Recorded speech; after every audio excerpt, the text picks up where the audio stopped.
Hey everyone, Golden Ninja 3000 here again. Today I'm back with a LEGO Star Wars set review, which I haven't done in a little while. This is set number 75452 BB-8. It has 569 pieces, one minifigure, and it retails for an absolutely insane 90 US dollars. I think this came out May 1st, but don't quote me on that. As you can see, I haven't been doing videos for a little while, and I'm uploading a lot of older videos, so I'm just trying to get back into the swing of things. And that's also why my filming setup is a little bit different. I'm currently visiting friends in Montreal, so I'm not in my usual studio space, so I hope the visuals and lighting still look good enough. We do get a little stand and UCS style plaque in this set. Here is the BB-8 minifigure. I believe it is updated for this set, like the printing has been changed just slightly. I guess it has been a long time since we've had BB-8 in a LEGO set. And I mean, I think he looks pretty good, but I can't really tell what's different about him, to be honest. And then the plaque is just pretty basic. It's the same style as all the other UCS plaques with just some information about the droid make and model. Here's the droid himself. I think he looks okay. It's much smaller than the BB-8 that we last saw in like 2017 for The Last Jedi. I do have that version as well. When I'm home, I'll be doing a comparison between the two of them. But what I really don't like about this thing is just the really weird, like, boxy design style. I don't understand why it looks so makeshift and honestly just kind of bad. Like, these areas are just absolutely ridiculous. I have no idea why he's built like a box and then the designer has just tried to like paste circles on him to make it appear as if he's a ball. I don't think that works at all. I will say that it looks better in person than it did in photos, so it could be worse, I guess. But just these massive like corners where these round pieces have been stuck into, I really don't think that looks good. And you have complete faces here where it's just so flat and rectangular. Like, there shouldn't be this kind of shape on BB-8 whatsoever. He's supposed to be a ball. He's not supposed to have like such flat planes like this. So I think that that's a pretty big miss. And to be quite honest, this just doesn't look like the kind of model that you would expect to see 9 years after the last BB-8 that we got. However, I do really like the printed dishes. So he has printed dishes all the way around like each one of his sides. So I think that looks pretty good. And as you can see, his head is moving a bit. So I guess I'll just show off the main play feature, which I only realized that this was a play feature like right before buying the set. But if you roll him along, the head will kind of bop and move like it does in the movies. And that's really cool. It will go 360 degrees. It's kind of hard to like show it all in frame, like to roll him enough for it to rotate 360 degrees, but it will go all the way around. So I think that that's pretty cool. And the way his head moves is very much like the droid in the movie. You know, I think it has that exact same movement. So that's very pleasantly surprising. I think that that's actually been captured really, really well. And that is a really exciting feature because that's not something that the last set had. His head also looks pretty decent. I think the shaping is better than the last one. And like I said, I will do a full comparison, but it's much smoother. I think that the shapes have been captured here pretty well. You still have these awkward, like angled parts that show through, like that I feel like could have been even smoother if like smooth bricks had been placed back in that corner. But I'm not a LEGO designer, so maybe this was really just the best way they could do it. He has like the big, I think it's a photoreceptor or eye over there. He has a smaller one off to the side. Again, printed, printed, printed, and the pieces on the top of the head, printed as well.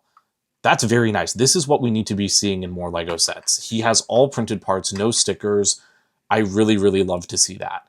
However, if it's going to increase the price of a set by 30%, like this one is, then I don't think it's worth it. I would have preferred to have stickers and a cheaper price, because printing pieces should not mean that a set like this is $90 instead of $60, and we'll get to that in a bit. You do have the antennas on the back of his head, and these can kind of be adjusted like off to the side and also in and out. So that's nice. I think that these are attached better than they were on the original version, where they were just kind of placed onto studs. And then the other thing that I want to mention is that for the body, all of these dishes, they do rotate.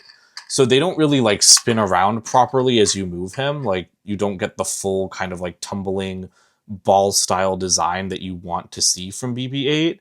but there is some spinning in there. So I think that should be acknowledged, that you have the head movement and then you have the spin. And here's a quick look at the bottom. He's totally flat on the bottom, but there is just a wheel, which might be a little bit hard to see, but there is a wheel there, and that's what activates like the bouncing head, and part of the head bounce is achieved with just a couple of rubber bands. And like I said, I think that is fantastic. Definitely the best part of this set by far. There's just one other feature, and that's the ability to open the front panel, I guess. I don't know what else to call it. And it kind of swings out of the way. You have this small arm that comes out, and then if you really get your fingers in there, you can pull out his little thumbs up lighter that he flicked out at Finn in The Force Awakens. So that's cute, but it definitely it's definitely not as nice as the last version. In the last version, there was an actual function that let you, I think like you turned one of the side panels and it automatically flicked out the light. And I would like his head to be facing a little bit more forward. There we go. Yeah, so in the last version, you could actually like flick out the thumbs up by turning one of the side panels. And it was a lot nicer to have it as an actual like remotely activated feature instead of having to like reach into his body and pull it out yourself. Here are our extra pieces for this set. Here's the box for this set. It's a typical like $40 or $50 square box. It shows BB-8 on Jakku, I think, and that looks fine. I love the little Kylo Ren in the corner. I wish we would get more Kylo Ren minifigures. He is one of my favorite Star Wars characters. And then at the back, it just shows you BB-8 in the Millennium Falcon and that little moving feature. But I don't think it does a good job of like showing the feature on the box, you know? Like, this doesn't really get across how cool it actually is in person. Here's the instruction manual. Still don't like how boring the instruction manuals have gotten. And then at the back, you do have an advertisement for some of the January Star Wars sets, so maybe I'm wrong. Maybe this came out in January. I didn't think it did, but like I said, I haven't been paying that close attention to set releases for Star Wars, so let me know if I'm wrong.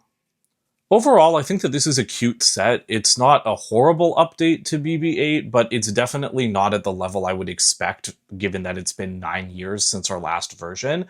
And the price is absolutely inexcusable. $90 US for this is just, it's so far beyond the realm of reasonable, even for LEGO Star Wars. Like, I don't understand how prices like this are put on the market sometimes.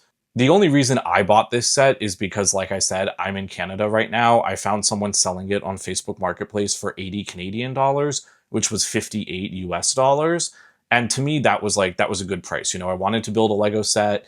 It was about 30% off, and $60 would be the right price for this set. At $60, I would have been buying this on day one directly from the LEGO group themselves. You just do not get enough here to justify a $90 price. The rolling feature is cute, but like, you can get so much more value for $90 in pretty much any other LEGO theme, even within Star Wars. I feel like some of the sets that are overpriced at $70 are a better value for money than this one that's like so ridiculously overpriced at $90. So I would not recommend getting this unless you can get it for at least 30% off, but honestly, maybe even more like 40% off. And again, I just really think the designer should have been able to do a better job with the body shape, given that it's been so long since the original BB-8. And I liked the way that one was built, but I understand that it does look pretty blocky, like by today's standards. And I mean, honestly, it was looking kind of blocky by 2017 standards anyway. But there just has to be a better way to do like a ball-shaped droid. But maybe there's not a better way to do it and still get exciting play features like this in it. So I will be doing a comparison at some point. Stay tuned for that. Don't forget to comment, like, and subscribe. And I'll see you guys with more videos soon. Bye for now.